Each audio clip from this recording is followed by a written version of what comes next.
It's really easy for someone to say they know how to do something, and during the interview process, this is especially true. According to a 2020 survey from the reference checking company Checkster, 78% of candidates who applied for a job over the previous 6-month period admitted that they either did misrepresent or would consider misrepresenting themselves on their applications, including 60% of these respondents saying they had a mastery of skills that they actually rarely used. Employers know that job candidates are heavily incentivized to say what an interviewer wants to hear, especially young professionals with limited industry experience. So to make sure that a hiring manager believes that you actually have what it takes to succeed in an analyst or associate role, in this video, let's walk through 3 ways to prove your skills during the commercial real estate interview process and how to make sure that employers know you're telling the truth about your ability to take on a new role.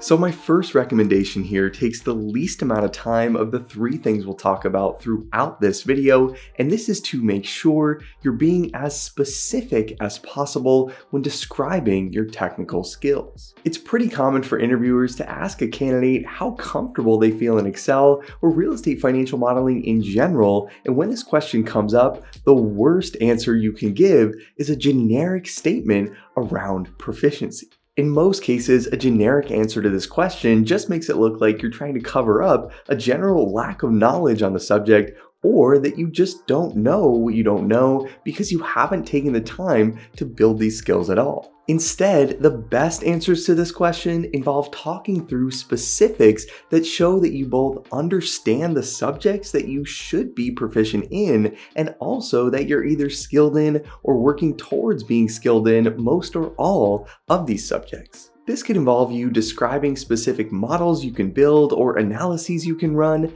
talking through detailed coursework you've taken on specific real estate financial modeling concepts, or even talking through work experience outside of the real estate sector that showcases your ability to work in Excel. The more clearly you can point to tangible proof that you understand the topics you're discussing, and the more you can talk through specific examples of how you built these skills rather than just treating this as a yes or no question, the better off you're going to show when this is asked in an interview. Now, my second recommendation on this list definitely takes a little bit more preparation, but this can be applicable in more than just one interview and even with more than just one company, and this is to prepare a work sample up front before the interview process even begins to showcase your skills directly. If you're asked about your skill set in Excel, this is a great opportunity to speak to specific examples of things you can do, but also to end your answer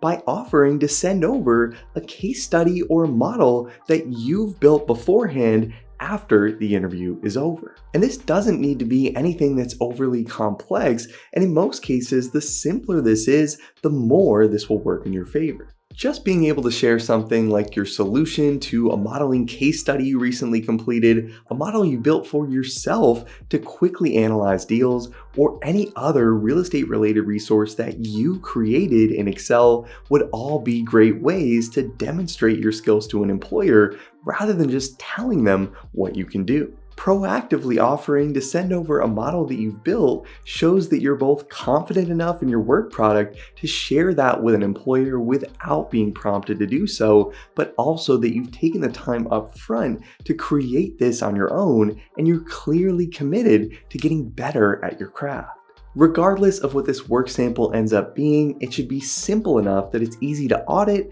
but also dynamic enough that it shows a solid understanding of how Excel can be used in a real estate context, and just being able to show that you can create a model with clean formatting, inputs that drive dynamic cash flow calculations, and simple, clear outputs and return metrics can go a very long way towards helping you land an offer. Now finally, my last recommendation here also takes some work up front, and this is to prepare for a potential on-site Excel exam, but to do that in a way that helps you maximize your chances of success in a variety of different scenarios. What I mean by this is that in most cases, an Excel modeling exam is going to be a little bit of a wild card, and you're not going to know exactly what's going to be included on the test before you step into the office. And despite however well prepared you might be, there are very likely going to be at least one or two questions that might trip you up, and in some cases, this could impact your entire model and all of your solutions to the test that you're completing.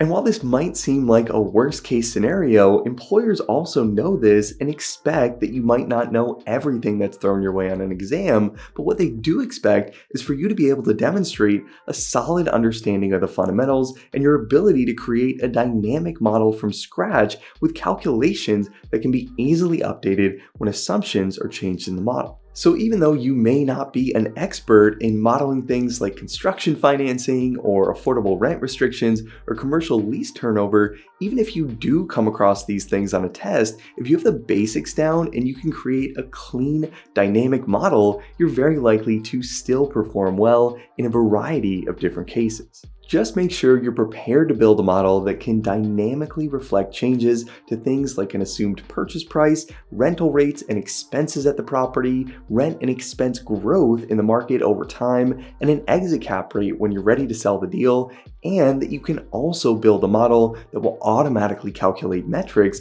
like the IRR, equity multiple, and the cash on cash return. And if you can do these things, even if something unexpected is thrown your way during the process, you'll have the core tools to be able to build out a model in the vast majority of cases, even if you aren't an expert in everything you're being tested on. Overall, if you can prepare specific answers to the how comfortable are you in Excel question, you take the time to prepare a work sample up front before the interview process even begins, and you focus on the core fundamentals when preparing for an Excel interview exam to make sure you're ready for a wide variety of topics that might come up, these things will all go a really long way towards proving your skills to an employer and helping you stand out from other candidates who are also competing for the role. And if you're watching this and you want to make sure that you have the real estate financial modeling and analysis skills you'll need to make it into and through the interview process for analyst and associate roles at top real estate firms, as always, make sure to check out our all-in-one membership training platform, Breaking the CRE Academy. A membership to the Academy will give you instant access to over 120 hours of video training on real estate financial modeling and analysis. You'll get access to hundreds of practice Excel interview exam questions, sample acquisition case studies, and you'll also get access to the Breaking the CRE Analyst Certification Exam, which covers topics like real estate pro forma and development modeling, commercial real estate lease modeling, equity waterfall modeling, and many other real estate financial analysis concepts that will also help you prove to employers that you have what it takes to tackle the responsibilities of an analyst or associate at a top real estate firm. And if you like this video and want to see more content on commercial real estate interviews, make sure to hit the like button and let me know. And let me know in the comments any other questions you have about the interview process in general that you'd like to see covered in a future video on the channel. As always, thanks so much for watching, guys. I hope you found this helpful. Subscribe to the channel if you haven't already to see more videos like this every single week, and I'll see you in the next video.